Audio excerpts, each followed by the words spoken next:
The Duchy of Rome was a Byzantine district in the Exarchate of Ravenna. Like other Byzantine states in Italy, it was ruled by an imperial functionary with the title dux. These were often in conflict with the papacy for the supreme power in Rome. Within the Exarchate, the two chief districts were the country about Ravenna, where the Exarch was the center of Byzantine opposition to the Lombards, and the Duchy of Rome, which embraced the lands of Latium north of the Tiber and of Campania to the south as far as the Garigliano. There the Pope himself was the soul of the opposition. Because of his restoration activities, Justinian has sometimes been called the last Roman in modern historiography. This ambition was expressed by the partial recovery of the territories of the defunct Western Roman Empire. His general, Belisarius, swiftly conquered the Vandal kingdom in North Africa, extending Roman control to the Atlantic Ocean. Subsequently Belisarius, Narses, and other generals conquered the Ostrogothic kingdom, restoring Dalmatia, Sicily, Italy, and Rome to the empire after more than half a century of rule by the Ostrogoths. The greatest pains were taken, as long as it was at all possible, to retain control of the intervening districts and with them communication over the Apennine Mountains. Hence the strategic importance of the Duchy of the Pentapolis and Perugia. If this strategic connection were broken, it was evident that Rome and Ravenna could not singly maintain themselves for any length of time. This was recognized by the Lombards also. The same narrow strip of land in fact broke the connection between their duchies of Spoleto and Benevento and the main portion of the king's territories in the north. And it was against this, therefore, that, from the second decade of the 8th century, they aimed their attacks with ever-increasing energy. In the beginning the popes were able repeatedly to wrest from their hands all that they had gained.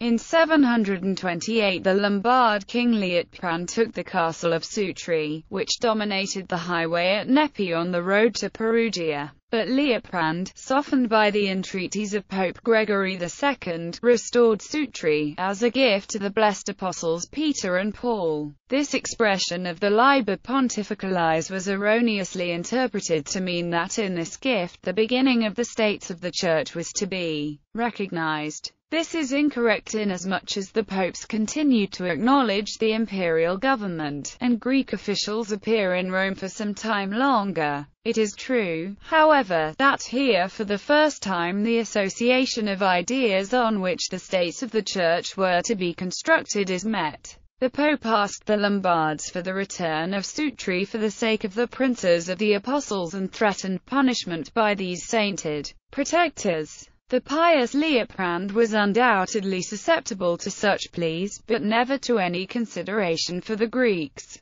For this reason he gave Sutri to Peter and Paul, that he might not expose himself to their punishment. What the Pope then did with it would be immaterial to him. The belief that the Roman territory was defended by the Prince of the Apostles became more and more prevalent. In 738 the Lombard Duke Transimund of Spoleto captured the castle of Galles, which protected the road to Perugia to the north of Nepi. By a large payment Pope Gregory III induced the Duke to restore the castle to him. The Pope then sought by an alliance with Duke Transimund to protect himself against Liutprand. But Liutprand conquered Spoleto, besieged Rome, laid waste the Duchy of Rome, and seized 4 important frontier fortresses, thereby cutting off the communication with Perugia and Ravenna. In this exigency the Pope now for the first time turned to the powerful Frankish kingdom, under the protection of which Boniface had begun his successful labors as a missionary in Germany. He sent to Charles Martel, the powerful mayor of the palace of the Frankish monarchy and the commander of the Franks in the famous battle at Tours,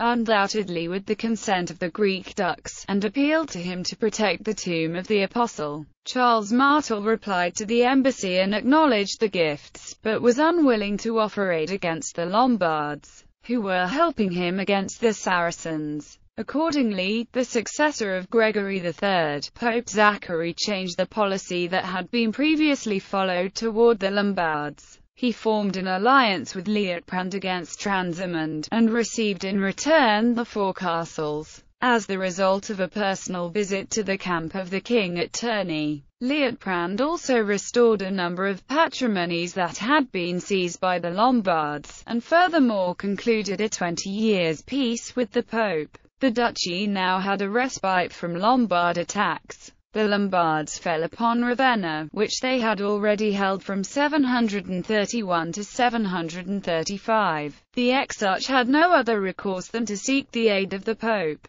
Liutprand did in fact allow himself to be induced by Zachary to surrender the greater part of his conquests, nor was it unimportant that these districts too once owed their rescue to the Pope. Only a short time after Liutprand's death, Zachary was successful in further postponing the catastrophe. When Ratchis, the next Lombard king, was besieging Perugia, Zachary so wrought upon his conscience that the king raised the siege. But as a result of this, Ratchis was overthrown, and Aistulf, who was put into his place, at once showed by his acts that no consideration could halt him in his course. Dukes. The dukes were initially appointees of the exarch, but by mid-century they were created by the Pope. Peter, Marinus, Stephen, Toto, Graciosus, John, Theodore. The officer Duke of Rome disappeared around 778 to 81, but there are scattered references to dukes among the papal officers,